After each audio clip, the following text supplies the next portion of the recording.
Welcome to VGK Today, presented by MGM Rewards, a daily podcast bringing you an inside look at the Vegas Golden Knights' 2023 Stanley Cup playoff run.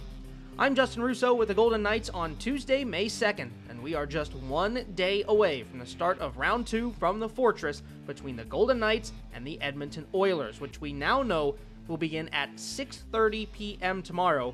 Game 1 from the Fortress. The TV broadcast will be handled by ESPN, and we'll of course have Dan Duva and Gary Lawless on Fox Sports Las Vegas taking you through the action on the radio side. Well, the excitement is building for tomorrow, and to give us some more insight on Round 2, Ashali Vise joins the show today and catches up with Shane Hnidy, who walks us through the matchup with the Oilers. Well, thanks very much, Justin. And starting the day with some good news, in case you did not catch Bruce Cassidy speaking with the media yesterday. Brayden McNabb skated on his own and is hopefully joining the team at today's practice after missing Game 5 of the first round. That skate taking place at 11 o'clock today at City National Arena. We will hear from Bruce Cassidy and Laurent Brossoit in just a little bit, but as the wait continues for Round 2 between the Vegas Golden Knights and the Edmonton Oilers, it's been a chance for many people to unwind, players and staff alike, hitting the golf course, hitting the pool, but it's hashtag no days off for our very own Shane Hnidy. He's been running around like a madman. For example, he worked 4 games in 4 nights in 4 different cities, not only covering the Golden Knights first round series, but also being the man between the benches on several TNT and TBS broadcasts as well. So let's catch up with him. And Shane, Golden Knights fans have been tuning into all these other playoff games with all this long layoff between rounds for the Golden Knights, and they've had the treat of seeing a lot of the Sheriff. So first, how are you holding up? I'm good. I'm home now and ready for Round 2 as the VGK gets set for Game 1. But yeah, it's the best time of year. I think, it's exhausting, but fortunate to be able to call some tremendous games, playoff time, everything. Just every moment means so much. And the first round was certainly a lot of fun and shocking outcomes in a lot of areas, but it's been good. I think you feed energy off that. The games give you energy that I don't worry about the rest of it. Oh, that kind of brings me to my next point. You were just saying 9 games in 13 days with 6 flights. Those were your total numbers for Round 1? They were, yeah. So it started, I missed one of the Golden Knights games, but called 4 of the 5, and then or 3, it's something like that. I hope I'm correct on my math. Again, I just got in from calling the Seattle win over Colorado in Game 7. So I had that was 4 games. The Golden Knights closed Thursday. Then I was in Seattle Friday. Then I was in LA Saturday, Denver Sunday, and now talking to you. So it's good. It's great. It's a great schedule. So you know what? That's what we want to be able to do, is cover hockey, and that's what I love doing. I feel like I should be bringing you some of the energy drinks that you give me such a hard time about drinking. I need one of your special drinks. Yeah, I don't know what those are. Ghost Energy, obviously. Yeah, I'm just all coffee. Team-sponsored energy drink. Yeah, running on I'm coffee. old school. Is there a certain game that stands out to you on any of the series? What was the best game you covered? Well, I think anytime there's an overtime game, right? Because it's that one moment, a chance for someone to score an overtime winner. That covering Game 7s are always special as well, because it all comes down to that one game. So yeah, certainly I would say those are the most exciting when you get to overtime. And being at ice level, you see the emotion from the benches when they win in overtime, and to see a series clinch too as well, to see how excited the bench. I love watching the coaches, because most coaches are pretty toned down, but they get very excited, as we've seen. If anybody watches replays, highlights, when they show the bench reaction, I think that sometimes is my favorite shot and favorite thing to look at, is when a team wins, whether it be overtime or whether it be every game means something, but I think those are just bigger moments. Overtime and series clinching wins are something special. Yeah, probably dangerous down there to make sure you aren't getting whacked with a stick as they all stand up. I'm safe between. I got glass on both sides, so I just back out and let them have their moment. So we talk about you being between the benches. A lot of our team broadcasts, it's just you and Dave up top. And then I'm downstairs and, Tavis our producer will open my mic when it's time for me to talk. But something came up when I was watching one of your broadcasts. I had someone ask me, how does Shane know when to talk? And that made me realize that that's probably something that most people, don't really know about, that between the benches position when you have a play-by-play and an analyst upstairs and then you downstairs. How do you build that chemistry? How are you not stepping all over each other? And how do you know when you have time to chime in there? I think you're right. It's chemistry, just like anything else. When you think, you see chemistry on the ice between players, whether it's deep pair or forward line, and it is different because when I do it and it's just Dave and I, if you have just the play-by-play and the analyst, and I'm down there, I'll read off Dave's pauses, his breaths when he, between his calling the play when it's time for me to step in. And it is different when you have two analysts. You have someone in the booth with the play-by-play guy, and I'm down between the benches. It's a different scenario. Usually you find who the lead analyst. So I was working mainly with Eddie Olchuk, who's been doing it forever, and someone I've watched and tried to learn from. He's the lead analyst. So a lot of times I'll follow him or he'll lead me in. And then sometimes we have, as in the truck, I have talking to the producer and the director, and our producer will sometimes tell me to lead off or vice versa. So the producer helps between that, or else being led in by the other analyst is kind of when and sometimes it's just reading off the play-by-play guy. After you read off pauses, I don't know if that's enough to explain it. It's kind of something you learn. The longer you do it, the more reps. And it's something I've picked up. Every now and then you'll jump the play-by-play guy, which you don't want to do. You want to let him finish the call. We're never going to do it when there's something, if it's in the offensive zone and there's chances going on and crazy play, I'm going to shut my mouth and stay out of it. But when the puck either gets into transition and it's heading the other way, or it's in the neutral zone, those are the times that maybe you jump in with something quick that you saw.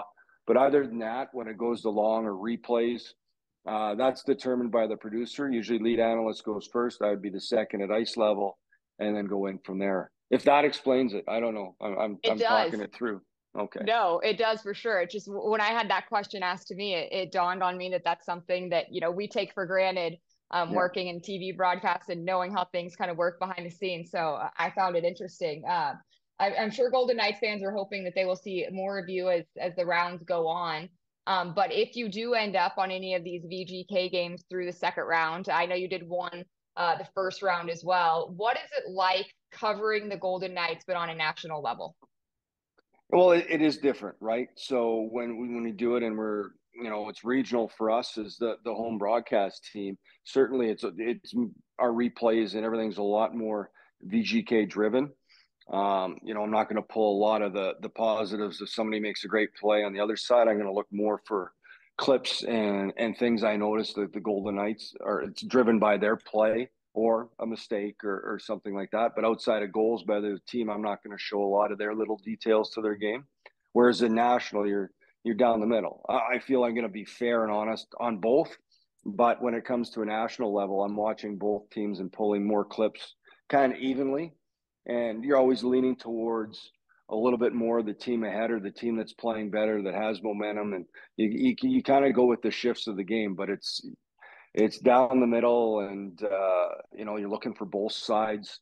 And I don't know if it's easier in a sense, because when you're looking mainly at one team, say 70% compared to 30, it might be harder, especially if they're having a bad game. Whereas when you're looking at both teams, you're always going to have stuff, and it's impossible to get it all in, but it keeps you in the game more. In that sense, again, I hope that gives a little bit of clarity to the differences. Yeah. But I would say the major differences is just you're split. You're looking at both sides and pulling clips from the Golden Knights. I'll be looking at their opposition. If somebody there does makes a little detailed play that led to something developed into a chance, I'm going to go back to that. Whereas if it was just us and our broadcast, I'm mainly going to look at that just from the Golden Knights perspective. Yeah, you said it best when you said that you're always fair and down the middle. You and Dave are certainly two of the best in the business when it comes to that. But I think, you summed it up by saying more of the details of the other team is what you might talk about more than you would on one of our broadcasts. Absolutely. Did you watch or did you work 2 of the Edmonton LA games? Is that correct from round 3. 1? 3. 3. Okay. Game So 3, 4, and 6. Okay, so you watch the Golden Knights on a daily basis. After covering that series up close and personal for 3 games between Edmonton and LA, how do you now view this round 2 matchup between the Golden Knights and Oilers? I like, from what, having watched both teams, and it was very beneficial for me to watch the Oilers because, kind of in the back of my head, I'm thinking, okay, yeah, I've seen the Golden Knights, and when the Golden Knights play their game, and they've gotten really good at covering their own end. A lot of teams where LA, I think where they lost out is they go to man-on-man coverage in zone. And Edmonton, with their high-octane offense and 2 of the world's best offensive players, it's tough to have coverage against that team when they're moving around the offensive zone. So while I was watching them and seeing LA struggle at times, I'm like, Golden Knights, their defensive structure is built for this when they're on top of their game, and they're going to need to be. That said, I like the Golden Knights because of the way they defend in this series. I like their depth. I think they got way more depth, the Edmonton Oilers, their defensive group, which we've talked about, which I think is going to be very important to match up and feel comfortable playing against some of those players, the McDavids and the Draisaitl's, who are world class, and what they've done is just incredible. And Nugent Hopkins, remember, they had 3 guys with 100 points this past regular season. I think the one thing we've heard Bruce Cassidy talk about all year long and hammer home, the puck management.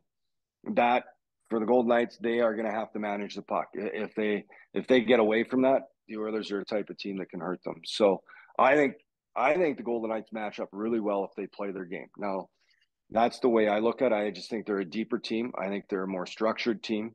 And I think if they can play a smart game, manage the puck well, play with their speed, utilize 4 lines, especially in a 7-game series, they can wear down the Oilers, who are going to, they're top heavy with their top guys the minutes they play. They went 11-7 for the majority of that series against LA, and there was a couple of games where they were down to 3 lines, sometimes 2.5, because they double shift McDavid and Draisaitl so much. And it's great in the regular season where you play a game, like play 2 games, get 3 days off. But when you're playing every second day in a physical playoff style battle, that can take its toll over time. So, all that said, though, they still gotta go out and execute and play the game. But I like the way the Golden Knights look, and I like the way their game built through that Winnipeg Jets series. Did the way their game built through round 1 give you confidence that they can wear a team down as the series goes on? I feel like there have been questions on if this team can be as physical and wear other teams down the way previous Golden Knights teams have. Yeah, I think so. If they get to their forecheck, they've got to put pucks behind the Oilers and force Edmonton to defend, because I think that's one area where you can really try to take advantage, and that's how you wear teams down. It's not always the physicality. It's a lot more exhausting to defend than it is to play on the offensive side of the puck. So the more they can have offensive zone pressure, sustain some pressure in the O zone and try and wear them down. Of course, you want to finish your hits when you can, but you don't want to run out of position. I think we saw Brett Howden, who, was playing on the 4th line, which that line is going to continue that identity. You got Howden now playing with Stone and Stevenson, but he's become one of their best forecheckers in that first series. His ability to get in, his speed, be physical. Barbashev. So I think they've got pieces on every line now that can get in and be those guys that wear down, and that's where physicality can take its toll. Be a heavy forecheck team, force the other team to defend. That takes its toll in a series. Well, we talk about being tough. This is the last thing I have for you. Round 1 ended with Darren Millard giving you a hug right at center ice. Are you missing Mallard yet? Am I missing him? Does anybody really miss him? I don't know. You know what? He's always happy. So, yeah, I guess I missed that. I'll see the smiling face tomorrow when I'm in as we get ready for game 1 coming up. But I don't know if I ever truly missed it. And at the same time, He's always texting, so I can't. I That is just true. can't get away. It's You never a can't long escape break. the group I, text. I You can enjoy. I run, but you enjoy. can't escape the group text. I enjoy the brief breaks, but yes, it's good to see you all, and I'll see you all tomorrow. Well, Shane, we're excited to see you, and hopefully fans will be seeing you on a TV screen again here soon. Thanks for doing this after a long stretch, and take a nice nap. I will. Thanks, Ashley. Thanks, Shane. Well, Justin, we can always count on Shane for that expert analysis, and a lot of analysts gonna be talking about the growth and the journey of Laurent Brossoit, and he already had to make it through one of his former teams in the Winnipeg Jets, and I feel like the hockey gods might be up there laughing somewhere because now he will square off against the team with which he played the first 28 regular season games of his NHL career in the Edmonton Oilers, and here was his response when asked how a goalie prepares for Connor McDavid. I don't think you have to spend much extra time. It's pretty obvious when he has the puck, whether you're trying to cognizantly, look for him or not. The puck just moves a lot quicker. So, you got to be aware of it. But to be honest, I think, if you try to change your game for, to play another team or to another player, that's when you start thinking a lot and opening things up. So I'm just going to play my game and force them to come to me. Well, on that note from Laurent Brossoit speaking on how he's going to handle Connor McDavid in this series, I want to take an opportunity to look back before we look forward and get this series started here tomorrow, because it was Connor McDavid himself that really got this season series started between these two teams. If we go all the way back to November 19th, first meeting of the season between the two, looking a bit different than they look now, of course, pre-trade deadline, really early in the season. But the first game in Edmonton back in November was a 4-3 Oilers victory, courtesy of Connor McDavid, who scored the overtime winner. Out of the zone, Nurse will skate it back to his own line. Oilers tag up. Draisaitl works around Pietrangelo, closes in, scores! Connor McDavid wins it in overtime. He goes upstairs by the glove of Adin Hill. Looked like he'd go downstairs, then flipped it by inside the right post. McDavid with his second point of the day. His 16th goal of the season. And the Oilers captain delivers Edmonton a 4-3 overtime victory against the Golden Knights. Well, that's how things got started in 2022-23 between the Edmonton Oilers and the Vegas Golden Knights. Game 1 up there in Edmonton back in November. And as you heard, Connor McDavid with the overtime winner to give the Oilers the first leg up on the Golden Knights this season. And you look back at that game, it was a really strong game for the Golden Knights as well. Mark Stone had a couple of goals, including a penalty shot in that one. But the big stars for the Oilers just came through, and they did just enough to grab the victory. You look at Connor McDavid, of course, who got the overtime winner. Zach Hyman with a power play goal. Leon Draisaitl with a goal. And, of course, Ryan Nugent-Hopkins with a 3-point night. 3 assists for him in the game as well. So the Oilers landing the first blow in the season series back in November. But then it would take nearly 2 months for these teams to meet again. Second meeting of the season came on January 14th. And this time it was at the Fortress in Vegas. But same score and same result in favor of the Oilers, who picked up a 4-3 victory. Eventually up top, Pietrangelo to the right. One-time shot, blocked again. It goes behind. 13 seconds left. Off the glass. Pietrangelo holds the line. 10 seconds. Eichel keeps it in as well. Carlson fighting for the puck. 5 seconds. Oilers pull it loose. Nurse banks it down the ice, and this will be all she wrote. The clock runs out. Oilers 4, Knights 3. So again, the Golden Knights fall 4-3 to the Edmonton Oilers, just as they did in their first meeting back in November. But this time, the real culprit for the VGK was their start. Edmonton got 2 goals on the board less than 2 minutes into the game, and Vegas was just really never able to climb out of that hole. Matthias Janmark scored just 45 seconds into the game. Then Leon Draisaitl chipped in another goal less than a minute later. Vegas would be able to fight back a little bit. Keegan Colasar got a goal to make it a 2-1 game, but then Leon Draisaitl scored again in the second, and though Vegas had response goals to Edmonton's later tallies, it was still a 4-3 victory for the Edmonton Oilers, and they had a 2-0 season series lead up to that point with their win in November in Edmonton, and then, of course, the win in Vegas against the Golden Knights there. So that left 2 more matchups to go between these two teams. We know they would have another one each in Vegas and in Edmonton, but they wouldn't come until March, late in March, toward the end of the season. And a lot of you will probably remember a little bit better how these games went. We'll start with Game 3 of the season series that took place on March 25th Again, same 4-3 score, but this time it's in favor of the Golden Knights, who got an overtime winner from Nicholas Waugh. Eichel shuffles right, straight on, pulls and shoots, tipped wide right. Eichel takes it off the right boards, pressured on the near side, sends it in front, Waugh all by himself, stop, rebound, he scores! Nicholas Waugh in overtime, Knights 4, Oilers 3. Dazzling puck handling in front for Nicholas Waugh. 2 goals in his 2 games since returning to the lineup. Vegas wins it 4-3 in Edmonton. What a performance, a thrilling hockey game. And they get to do this again Tuesday in Vegas.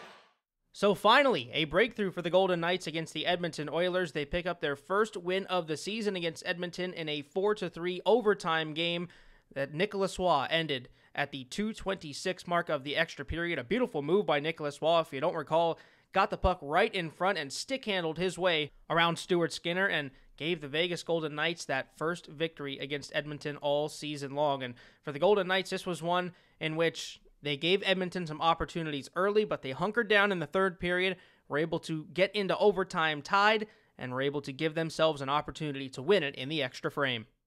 Just a thought on that win. Yeah, gutsy win for us. Obviously a divisional game. Thought we played well. It's a really good team over there. They generate a lot of offense. I thought we did a good job for the most part limiting them. LB played great. We were able to capitalize on one of our power plays and got some timely goals and 2 points. They seem to have a lot of jump in that third period. Did you feel like you had a lot of energy in that game? Yeah, I did. I thought we played really well in the third. We had some good chances. I thought we controlled the play for periods of it and played in their end, used our cycle, and just for the most part kept them out of our zone. So it was a good recipe for us. So a good confidence booster for the Vegas Golden Knights, picking up that first win against the Oilers, and then it was on to that game just a few days later, as you heard Dan mention at the end of his call. 3 days later, these two teams would meet again for their final matchup of the season, back at the Fortress in Vegas. But this time, you really saw the Edmonton Oilers offense on display, and you saw what they're able to do when they're clicking. A 7-4 victory for the Edmonton Oilers against the Vegas Golden Knights in a game in which Vegas simply didn't have it. Zach Hyman forces it into the zone. White Cloud is back, turns along the wall. Nugent Hopkins in pursuit. Juan lost the puck. Nugent Hopkins shoots and scores. Vegas could not settle the puck in its own zone, and Ryan Nugent Hopkins capitalizes. 35th goal of the season. He's got a 9-game scoring streak. Edmonton takes a 2-1 lead. 11:40 to go, first period. Quick reached down with his blocker. I'm not sure if he got a piece or not. Still in the zone, left wing for the Oilers. Nugent Hopkins down for McDavid. Out in front, score! Backdoor tap in for Zach Hyman. Third power play goal of the game for Edmonton. 6-3 Oilers. 4:26 to go, second period. Zach Hyman with his 33rd goal. Well, obviously not what the Golden Knights were looking for on that night back on March 28th in their 7-4 loss against Edmonton. Ryan Nugent-Hopkins, a career night for him, a 5-point night for him, and the Edmonton Oilers pick up 3 power play goals en route to their 7-4 victory. But I want to throw to what Bruce Cassidy said after that game, because I think it's a great indicator of how you can expect the Golden Knights to play in the upcoming Round 2 series against the Oilers. We made some plays on their power play again. We talked about different ways and obviously didn't execute well enough. But in general, we didn't defend it at like our typical level, at a NHL level required to stop the Edmonton Oilers, right? So that was part of it. And we tried to, I think that is simply, we tried to win playing their type of game. We're trying to make plays that weren't there. I don't know if we thought we could outscore them. That's not how you're going to beat them. They're the best offensive team in the league. We're not the Edmonton Oilers on offense.